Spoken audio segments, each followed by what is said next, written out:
Baik, Assalamualaikum warahmatullahi wabarakatuh. Perkenalkan, nama saya Rashid Junata dengan NIM 2405057541128 dari kelas TM 2024E. Di sini saya akan menyampaikan informasi tentang pembahasan laporan praktikum, yaitu membuat generator listrik sederhana. Pada praktikum ini membahas pembuatan dan analisis generator sederhana yang memanfaatkan prinsip induksi elektromagnetik pada hukum Faraday. Tujuan dari pembuatan generator listrik sederhana ini adalah memahami hubungan antara jumlah kumparan dan tegangan yang dihasilkan, serta melatih keterampilan praktis dalam merakit alat pembangkit listrik sederhana. Melalui eksperimen ini, mahasiswa dapat mengaplikasikan teori fisika dasar dalam pembuatan alat-alat yang mengubah energi mekanik menjadi energi listrik sebagai fondasi untuk pengembangan teknologi pembangkit listrik lebih kompleks. Selanjutnya yaitu latar belakang dan rumusan masalah. Latar belakang dari pembuatan generator listrik sederhana ini yaitu energi listrik itu sangat vital dalam kehidupan modern, mendukung berbagai sektor mulai dari rumah tangga hingga industri. Pemahaman tentang mekanisme pembangkit listrik penting bagi mahasiswa teknik.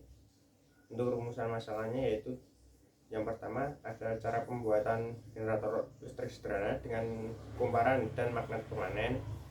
Kedua, pengaruh kecepatan putaran poros terhadap tegangan listrik. Yang ketiga yaitu penjelasan prinsip kerja generator berdasarkan hukum Faraday. Selanjutnya untuk dasar teori dari pembuatan generator listrik sederhana ini.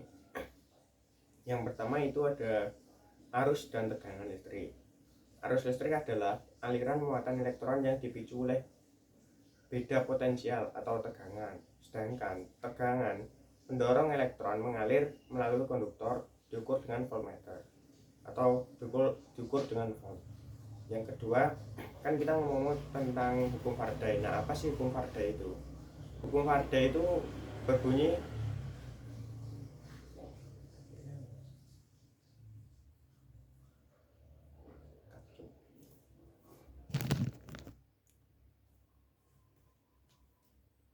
yang kedua itu ada hukum Faraday. Apa sih hukum Faraday itu?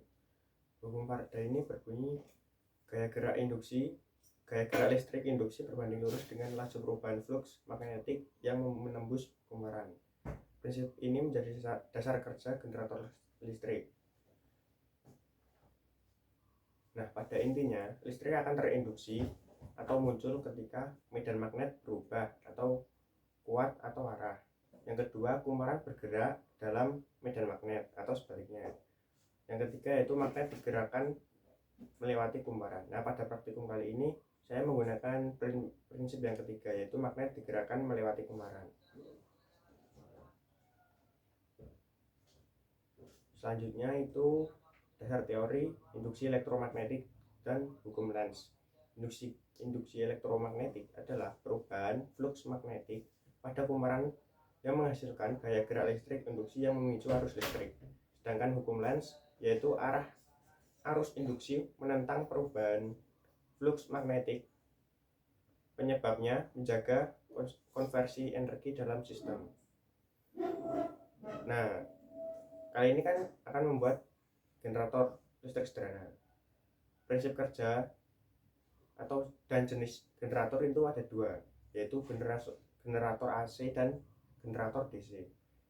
Yang pertama, generator AC itu yaitu menghasilkan arus bolak-balik dengan kumparan dan magnet menggunakan cincin geser dan sikat penyambung. Sedangkan generator DC itu menghasilkan arus searah dengan komutator yang membagi arus dan menggunakan satu cincin belah. Nah, bedanya ini yaitu kalau generator AC ini menggunakan cincin geser dan sikat penyambung, sedangkan generator DC ini menggunakan satu cincin belah saja. Nah, sebelum masuk dalam pembuatan alatnya, kita perlu mengetahui bagian-bagian generator dan fungsinya. Yang pertama itu rotor. Rotor ini berputar yang menciptakan medan magnet atau membawa kumparan medan. Yang kedua itu ada stator. Nah, pada stator ini bagian stator ini diam yang berisi gulungan kawat sebagai tempat listrik dihasilkan. Yang ketiga itu ada poros dan bearing. Poros ini menghubungkan rotor ke sumber energi mekanik, sedangkan bearing menopang dan mengurangi gesekan. Yang keempat itu ada brush dan magnet. Brush ini menghubungkan arus listrik dari rotor ke stator, sedangkan magnet itu menghasilkan medan magnet. Selanjutnya ada metodologi percobaan dan spesifikasi alat. Yang pertama itu perancangan alat. Kumparan itu dililitkan pada baut sebagai stator. Medan magnet diputar oleh dinamo menggunakan kaset siji sebagai rotornya.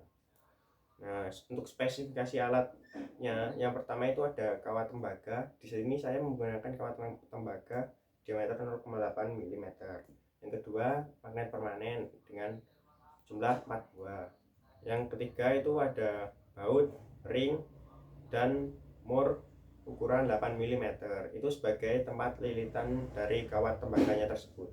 Yang keempat itu ada kaset CD untuk tempat lilitannya atau bisa diganti dengan yang lainnya, dan sebagai tempat untuk berputarnya dinamo. Yang keempat itu voltmeter untuk mengukur ketegangan listrik. Nah, sini merupakan proses pengambilan data dengan jumlah kumparan 8 kumparan. Di sini menghasilkan listrik 0,45 volt. Yang selanjutnya saya melakukan percobaan dengan 4 kumparan, 6 kumparan, dan 10 kumparan, di mana masing-masing dari kumparan tersebut, yaitu 4 kumparan itu menghasilkan 0,24 volt. Yang kedua itu 6 kumparan menghasilkan 0,33 volt. Yang ketiga itu 8 kumparan seperti tadi, yaitu 0,45 volt. Yang keempat yaitu 10 kumparan dengan hasil 0,56 volt. Selanjutnya yaitu analisis dari data percobaan yang tadi. Yang pertama itu ada hubungan linear. Jadi tegangan meningkat secara linear terhadap jumlah kumparan. Artinya semakin banyak kumparan yang dibuat, maka semakin besar tegangan pula yang dihasilkan. Yang kedua yaitu efisiensi modular. Menambahkan kumparan adalah cara langsung dan efisien untuk menghasilkan tegangan selama sistem magnet dan kecepatan putar mendukung. Yang ketiga yaitu keterbatasan praktis. Dalam praktek nyata, penambahan jumlah kumparan juga menambah resistensi dan ukuran sistem sehingga ada batas optimalnya. Yang keempat itu pentingnya konsistensi untuk menjaga kualitas output, jumlah lilitan, dan posisi setiap kumparan harus konsisten agar hasilnya tetap stabil. Selanjutnya yaitu kesimpulan dari praktikum kali ini.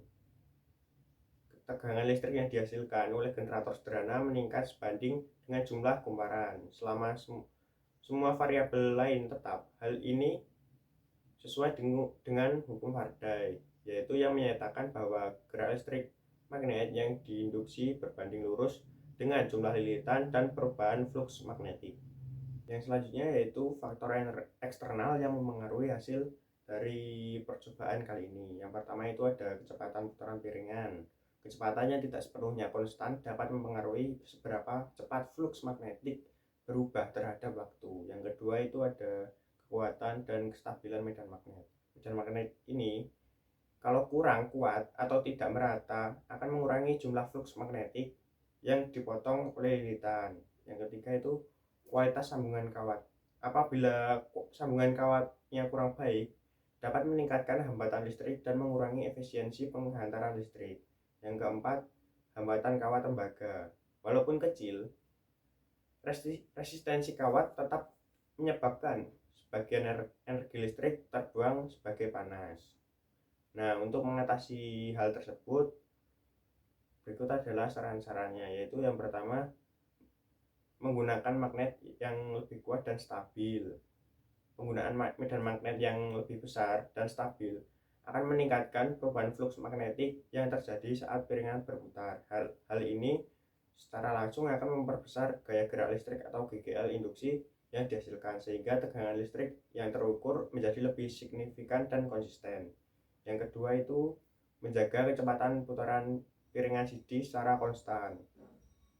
Yang ketiga, menggunakan kawat tembaga berkualitas tinggi dan sambungan yang rapi dan baik. Yang keempat itu ada menggunakan alat ukur tegangan digital yang sensitif dan akurat. Yang kelima ada melakukan pengulangan percobaan agar